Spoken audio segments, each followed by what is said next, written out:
Jajaran Direktorat Narkoba Polda Sumsel menciduk tersangka pelaku bernama Sukardiman dan rekannya Endimar. Petugas meringkus keduanya lantaran terlibat kasus peredaran narkoba lintas provinsi.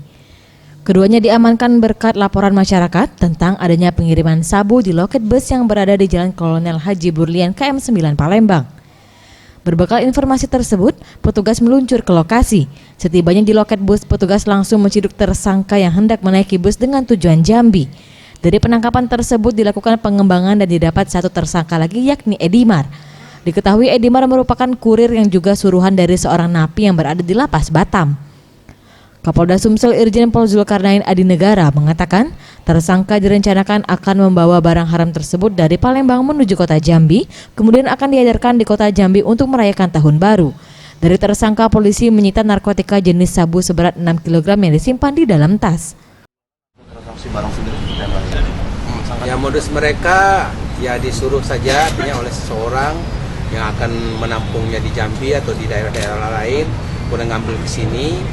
Nah, ngambil sini kemudian dibawa ke daerah sasaran, kemudian didistribusikan. Jadi bisa mungkin ini menjelang tahun baru, Natal untuk kota Jambi. Telepon aja. Komunikasi selama ini cuma telepon. Ada adiknya di Sabah. Berapa? Saudaranya di Jambi ada? Nah, dia Itu dibayar berapa sama si Cak? Kalau berhasil. Di LP juga saudaranya? Saudara Cak di Jambi di apa? Di LP juga? Di LP kamu? Nah, di Mall Sabah. Mall Sabah. Kok diubah berapa? Tidak ada ngomong uang. Saat ini polisi masih mengembangkan kasus narkoba yang dikendalikan napi dari Lapas Batam. Sementara kedua tersangka akan dijerat dengan Undang-Undang Nomor 35 Tahun 2009 dan terancam hukuman paling lama 20 tahun penjara atau pidana mati. Tim Liputan Sriwijaya TV.